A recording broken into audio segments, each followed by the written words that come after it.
Bienvenidos al Brunch. Investigamos, luego hablamos. Una producción de Mexicanos contra la Corrupción y la Impunidad. ¿No tuviste tiempo de leer las noticias más importantes sobre corrupción e impunidad? No te preocupes, en este podcast te contamos en pocos minutos todo lo que debes saber para mantenerte en la conversación y estar bien informado. Soy Lucia Vergara, directora de comunicación de Mexicanos contra la Corrupción, y hoy, sábado 15 de agosto, te cuento lo más importante de la semana. En este brunch ponemos sobre la mesa dos personajes que ocuparon cargos claves en aduanas y que aparecen relacionados con un operador de la mafia rumana, así como un aspirante a la gobernatura de Quintana Roo.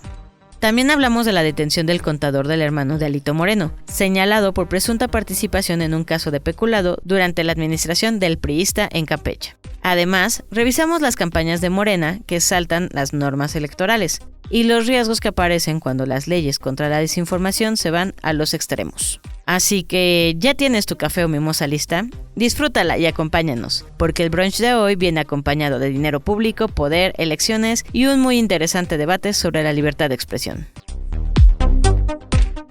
Comenzamos este brunch con una historia que mezcla varios ingredientes: la mafia rumana, movimientos millonarios y una institución estratégica para el país, la Agencia Nacional de Aduanas de México, ANAM. Para entenderla hay que detenernos en un nombre: Alejandro Enrique Arcos Romero, señalado por autoridades mexicanas y estadounidenses como uno de los principales operadores financieros de la organización encabezada por Florian Tudor, presunto líder de una red criminal relacionada con el fraude bancario y la clonación de tarjetas, principalmente en destinos turísticos de Quintana Roo. Pese a estos señalamientos, Arcos Romero trabajó en la ANAM entre 2022 y 2023, durante la gestión de Rafael Marín Mollinedo, a quien actualmente acompaña en sus actividades rumbo a la candidatura de Morena a la gubernatura de Quintana Roo. ¿Cómo se cruzaron estos caminos? ¿Qué señales había y qué ocurrió dentro de las instituciones? Para ayudarnos a poner todas estas piezas sobre la mesa, hoy nos acompaña Verónica Ayala, periodista de Mexicanos contra la Corrupción. Rafael Marín Mollinedo, extitular de la Agencia Nacional de Aduanas y aspirante a la candidatura de Morena a gobernador de Quintana Roo, tiene entre sus más incondicionales colaboradores a Alejandro Enrique Arcos Romero, señalado por las autoridades estadounidenses y mexicanas como operador financiero de la mafia rumana en México. En MSCI pudimos corroborar por primera vez, mediante oficios internos obtenidos en exclusiva, que Arcos Romero se infiltró en la ANAM y formó parte del equipo de Marín Mollinedo en su primera gestión en aduanas, de diciembre de 2022 a junio de 2023. Y no solo eso, sino que ahora acompaña muy de cerca a Marín Mollinedo en sus eventos de promoción, principalmente en Quintana Roo, la entidad que busca gobernar y en donde operaba la denominada Banda de la Riviera Maya, en la que participó Arcos Romero. En 2021, un año antes de ingresar a la ANAM, las cuentas de Arcos Romero fueron bloqueadas por la Unidad de Inteligencia Financiera, la UIF, como parte de la Operación Caribe, la cual buscaba desmantelar la estructura financiera de la mafia rumana en el país, dedicada a la clonación de tarjetas en destinos turísticos como Cancún y Los Cabos. De la orden de bloqueo se desprende que las cuentas de Arcos Romero y otros miembros de la organización dirigida por Florian Tudor fueron inmovilizadas a solicitud del Departamento de Justicia de Estados Unidos. El expediente identifica a Arcos Romero como uno de los dos principales artífices de la arquitectura financiera de la mafia rumana y responsable de la creación de 14 empresas fachada usadas para lavar sus ganancias mediante la compra de inmuebles, autos y joyas. Una de ellas, Monbavi, grupo constructor, donde Arcos figura como accionista mayoritario, fue catalogada incluso como empresa fantasma por el SAT desde marzo de 2019. Pese a estar en la mira de las autoridades estadounidenses y del bloqueo de sus cuentas, la Fiscalía General de la República nunca detuvo a Arcos Romero, quien en los últimos años ha presentado amparos para rastrear posibles órdenes de aprehensión en su contra. Al menos en los últimos 2 meses que Marín Mollinedo intensificó sus actividades y la promoción de su imagen, Arcos Romero lo ha acompañado como su sombra en múltiples actos como parte del proceso interno para obtener la candidatura de Morena a la gubernatura de Quintana Roo, tanto dentro como fuera de esta entidad. Así lo confirmamos en MSCI tras corroborar su identidad y ubicarlo en publicaciones en redes sociales, siempre junto al extitular de aduanas. Verónica, muchas gracias. Esta historia tiene varias capas y preguntas que empiezan desde el momento en que una persona bajo la lupa de autoridades termina ocupando un espacio dentro de una institución pública. Y cuando seguimos ese rastro aparecen más nombres, más vínculos y también más movimientos fuera de México que deberían de preocuparnos. De eso va nuestro siguiente tema. Araceli Hernández Perea, exdirectora de Recursos Materiales de la Agencia Nacional de Aduanas de México y responsable de contratos clave durante las gestiones de Horacio Duarte y de Rafael Marín Mollinedo, se asoció con Alejandro Enrique Arcos Romero. En 2024 ambos constituyeron 2 empresas. Y por si no fuera suficiente, aquí es donde se vuelve más turbio el asunto. Durante ese mismo periodo, Hernández Perea adquirió una residencia de lujo en uno de los desarrollos residenciales más exclusivos de San Antonio, Texas, con un valor comercial actual cercano a los $27,000, es decir, unos 16 millones de pesos. Aquí vale la pena detenernos en los vínculos, en las fechas y en el patrimonio que aparece alrededor de estas relaciones. Para conocer los detalles de esta investigación nos acompaña el periodista Iván Alamillo. Alejandro Enrique Arcos Romero, señalado por las autoridades estadounidenses y mexicanas como uno de los principales operadores financieros de la mafia rumana en México, no solamente es un cercano colaborador de Rafael Marín Mollinedo en la búsqueda por la gobernatura de Quintana Roo, también se asoció en Estados Unidos con Araceli Hernández Perea, una exdirectiva de aduanas que era la encargada de las compras de la dependencia durante las gestiones de Horacio Duarte y Rafael Marín Mollinedo. Arcos Romero constituyó en Texas 2 compañías con Araceli Hernández Perea, la exdirectiva de aduanas. La primera de ellas, Quiéreme Mucho Spirits, que es filial de una mezcalera mexicana llamada Quiéreme Mucho Destilería, y la segunda, llamada Fantastic Five Builders.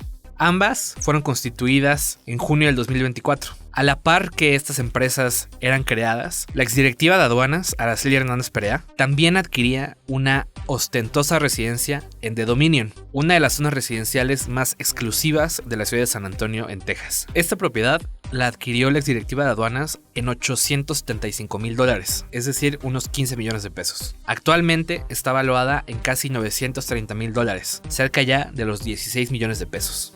En Mexicanos contra la Corrupción le mandamos un cuestionario a la exdirectiva de aduanas preguntándole cómo se justificaba la compra de esta propiedad en Texas. Le preguntamos si había tenido algún otro tipo de percepción, además de los ingresos que recibió como funcionaria pública, y también le preguntamos cuál era su relación con Alejandro Enrique Arcos Romero, el presunto operador de la mafia rumana. Ella nos dijo que a la fecha no tiene ningún tipo de vínculo o relación con Arcos Romero, que lo dejó de ver y de hablar con él en diciembre de 2024. Y de la propiedad nos dijo que los únicos ingresos extra que había tenido como funcionaria pública era la pensión de sus 4 hijos. Cuando ingresó a la Agencia Nacional de Aduanas como directora de Recursos Materiales, Araceli Hernández Perea estaba arrastrando una orden de aprehensión en su contra. Ella también fue directora de Recursos Materiales, pero en la Secretaría de Seguridad Pública de la Ciudad de México, cuando la dirigía Raimundo Collins en el gobierno de Miguel Ángel Mancera. La Fiscalía de la Ciudad de México obtuvo una orden de aprehensión en contra de Araceli Hernández Perea por el delito de uso ilícito de atribuciones y facultades, por un contrato irregular que entregó de 5 millones de pesos.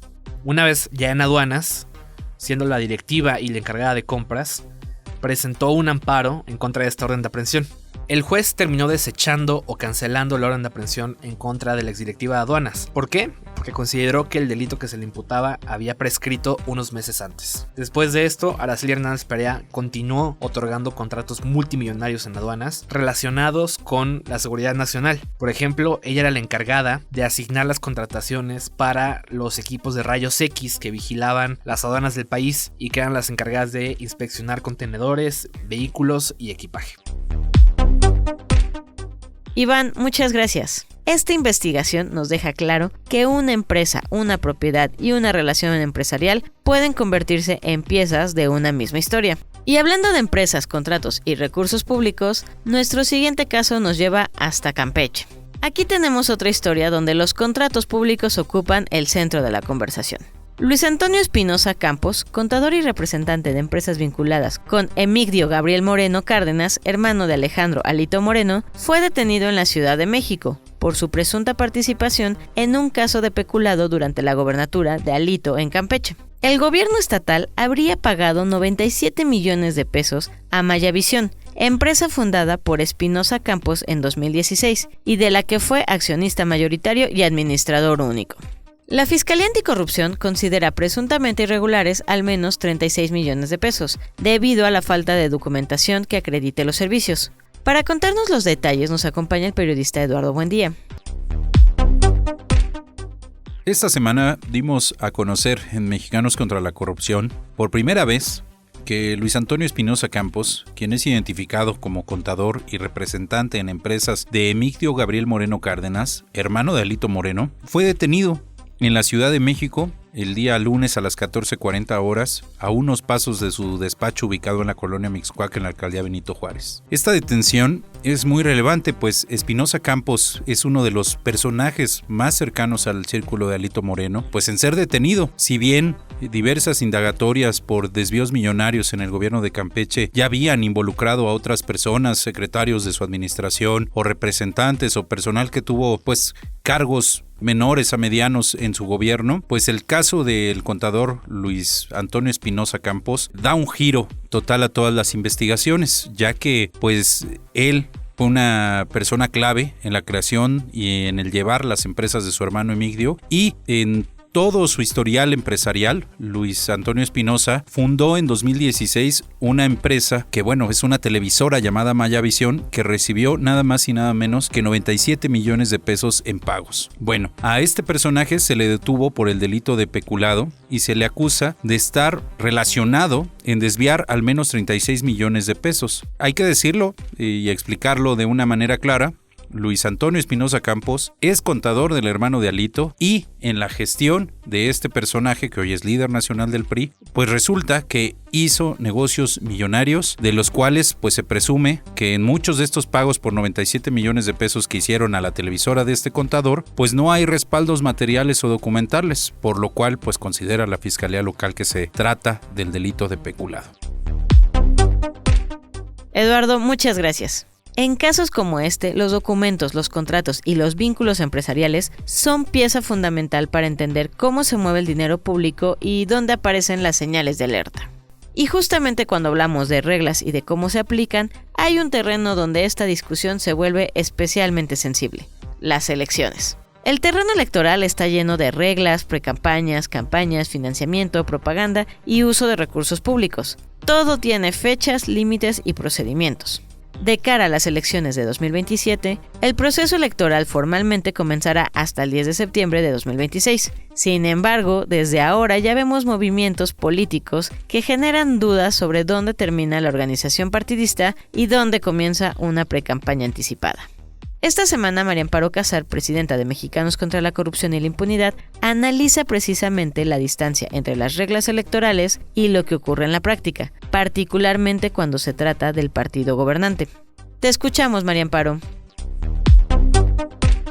Independientemente del partido en el gobierno, a las autoridades mexicanas siempre les ha cautivado la idea de modificar las leyes, los reglamentos, la Constitución, como si la mera emisión de una norma pudiese cambiar la realidad y como si su mera publicación conllevara su cumplimiento automático. Todos los mexicanos y mexicanas sabemos que esto no es así. Importa la aplicación de la norma, la observación. Esas mismas autoridades que son fanáticas del cambio a través de las reformas no son tan entusiastas a la hora de hacerle caso a esas mismas normas que ellos mismos promovieron. Mucho menos buscar castigar de manera imparcial a aquellos que las contravienen, que las violan. Lo electoral creo que es un magnífico ejemplo. En los últimos años, ustedes lo saben, hemos tenido más de una decena de reformas electorales que norman todas las conductas de partidos y candidatos que ustedes se quieran imaginar. Todo esto con el fin de tener elecciones más limpias, más democráticas, más justas, más equitativas, más parejas. Pero siempre, en cada proceso electoral lo vemos, la ley electoral se viola y se ha demostrado una y otra vez que es mucho más rentable hacerlo, o sea, violar la norma y asumir un posible castigo que pocas veces llega, pero bueno, si llega, es más rentable violar la norma que jugar limpio y perder. El problema es que las cosas ahora son peores porque tenemos autoridades electorales que están capturadas por el propio gobierno. De acuerdo a la norma, por ejemplo, el proceso electoral de 2027, del que ya todos estamos hablando, va a comenzar el 10 de septiembre, o sea, dentro de un mes, y terminará el 6 de junio cuando se celebren las elecciones de 2027. Y la norma es muy clara. está bien, empieza el 10 de septiembre, pero eso es para las tareas internas del INE. La norma aclara que el inicio del proceso no implica que los partidos y los candidatos ya puedan hacer sus campañas y precampañas.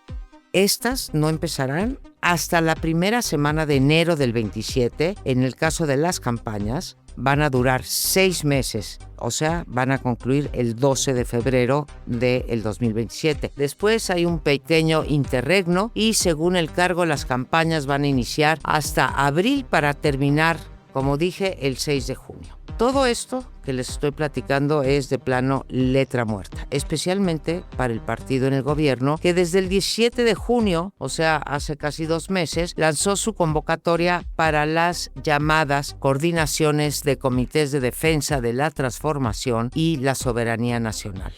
Detrás de este rimbombante nombre o de este rimbombante título se esconde la convocatoria para decidir quiénes van a ser los 17 candidatos a gobernador en el 27. El problema aquí es la simulación, o mejor lo llamo correctamente, la violación a la norma, porque esos precandidatos de facto ya han iniciado sus campañas de proselitismo. Primero para ser electos por Morena, si es que respetan las encuestas, y después en su carácter de candidatos propiamente dicho. Basten 3 ejemplos. Uno que ya conocemos porque empezó hace como 2 años, que es el de la senadora por Chihuahua, Andrea Chávez, que en su momento, insisto, hace más de 2 años, empezó a hacerse publicidad con miras a ser candidata a gobernador de Chihuahua con unidades médicas móviles que llevaban su nombre y el logo de su partido.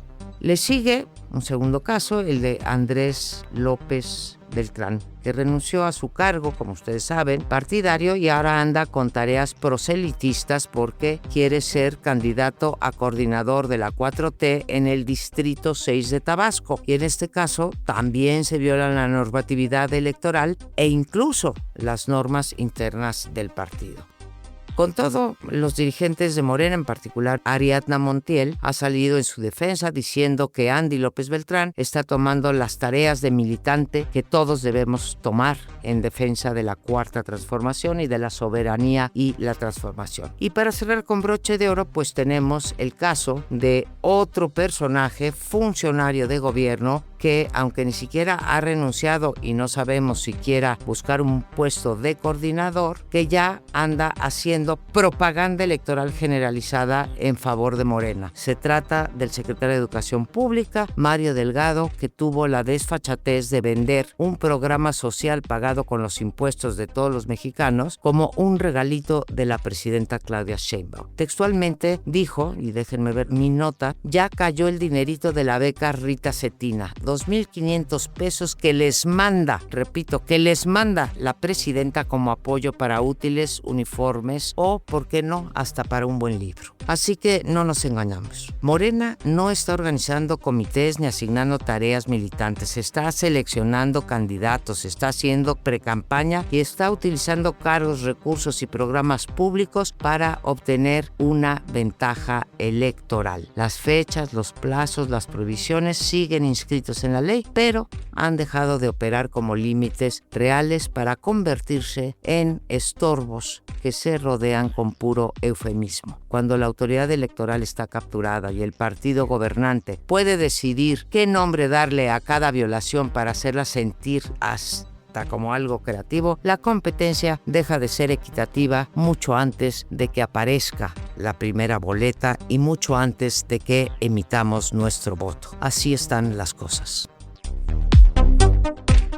María Amparo, muchas gracias. Nos queda claro que el partido en el poder debería de poner el ejemplo en las buenas prácticas, pero no es así.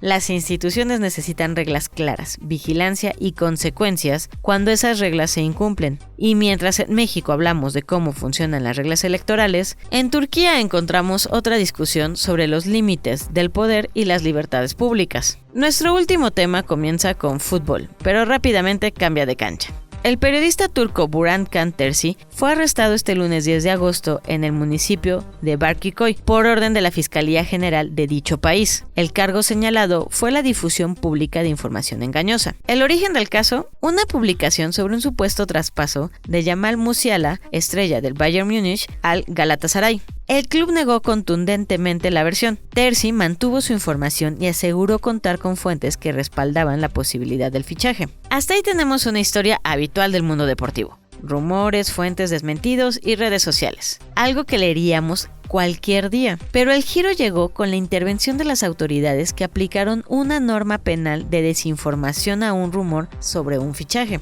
¿Por qué estamos hablando de esto? En un contexto en el que el gobierno mexicano anunció la iniciativa para defender el derecho de las audiencias, es necesario mirar qué pasa cuando una legislación, con el pretexto de proteger el derecho del público, se va a los extremos. Para profundizar en este caso y en sus implicaciones, nos acompaña el periodista Javier Garza.